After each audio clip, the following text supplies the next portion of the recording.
Hi, and welcome to another episode of Startup Chuck.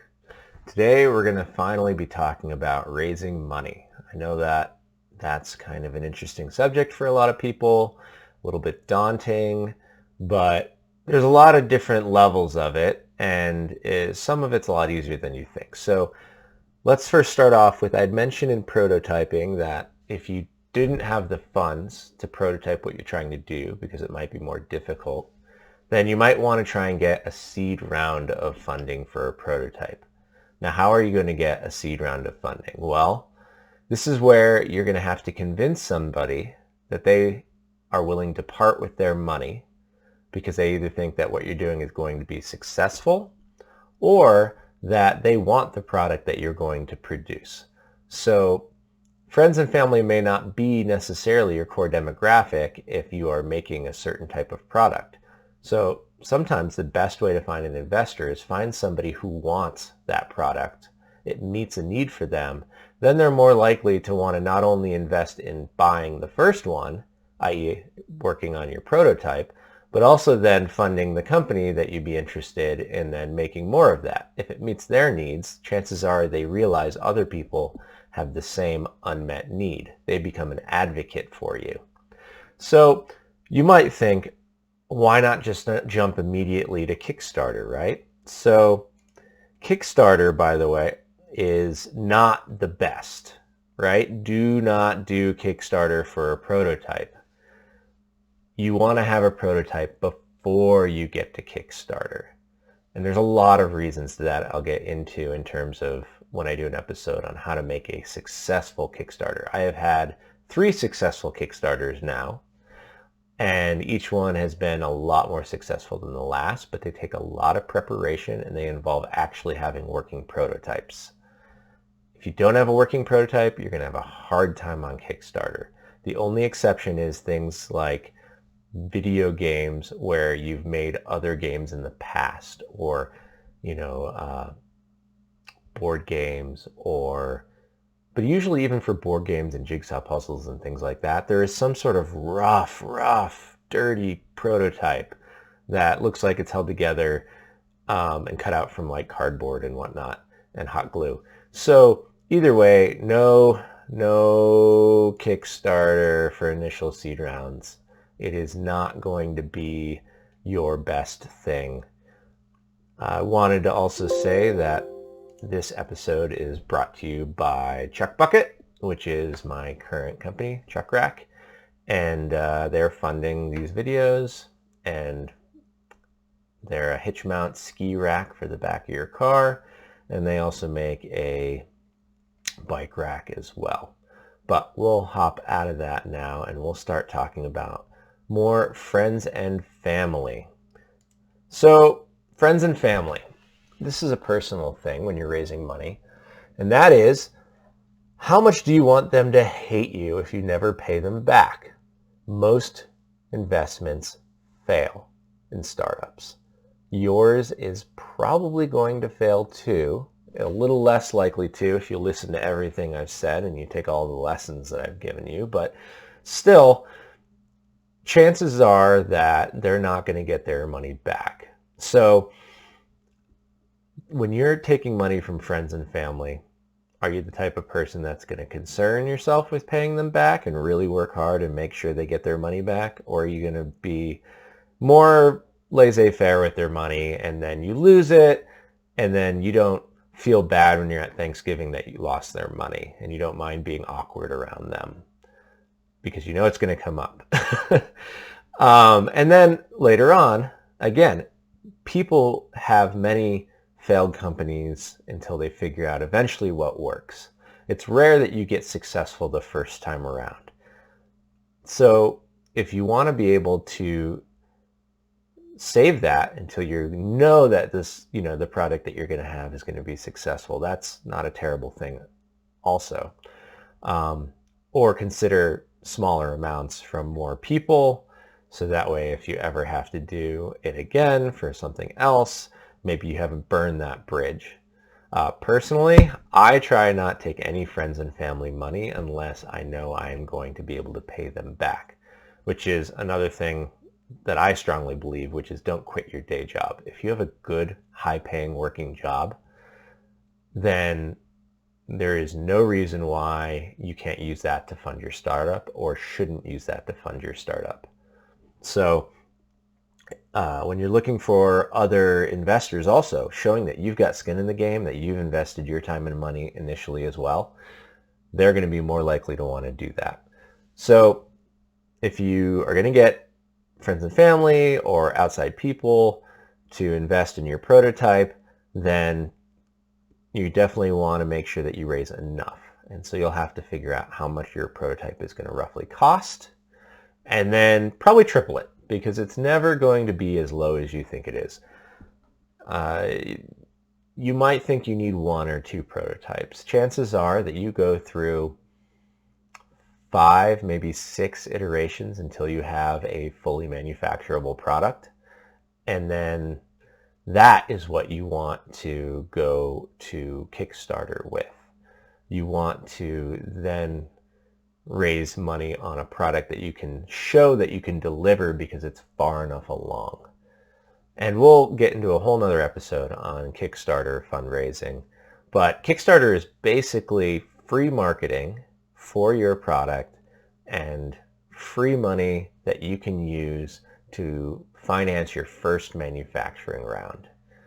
And that can then be in addition to additional capital that you raise, because as I'll get into the Kickstarter episode, however much money you're planning on raising in Kickstarter, let's say it's $100,000, 30% of that is typically spent on advertising in order to make that product launch successful, that Kickstarter campaign successful. So you have to take that into account in terms of how much money you're trying to raise for your product, for your initial seed round, and then your round after that, where you are going into your manufacturing. So if you're doing a bigger project, you might want to look at angel investing. Big projects that have really large returns. Let's say you're doing some software as a service and it can scale really well, and you know there's a market need, and you really think that the tech guys are going to really be all over this. Well, then you can reach out to angel investors, because they know that when they see a good idea and it makes sense, they're willing to invest substantially more money up front in order to get 10x, 100x return. Everyone wants a unicorn. And if your product is something that's going to scale like that, then they're going to be interested in it and then potentially give you money for that idea. And that's where you really kind of want to go towards angel investors. Angel investors aren't going to be interested in, typically, the smaller value items. Hard good manufacturing is something they're typically not interested in, unless, again, take case in point, Nest thermostat, right? It was a hard goods manufacturer, but it was the start of the Internet of Things, which was really a ploy to get everyone's data. So products, hard products that are hard products by themselves, like my ski rack, for example, is not a great angel investment platform, because they're never going to 5x or 10x or 100x their investment. But an Internet of Things product where they're collecting data and that data is sellable and worth a lot, that they might be interested in, for example. So that'll differentiate then when you go to an angel investor or not. And then what do you do with all of these investments that you're getting, or people who are joining your company? And how do you split up equity between people who are doing the hard work and the people who are investing? One thing that I've found, and I really like this model, is somebody put out what's called the slicing pie model. And the slicing pie model, if you go to slicingpie.com, let me show you that. Here it is, slicingpie.com. It is a fair equity split model up until you either go public or you have a major funding round. And so the way it works, and I'll use an example from my bike roller company, if I can find it here.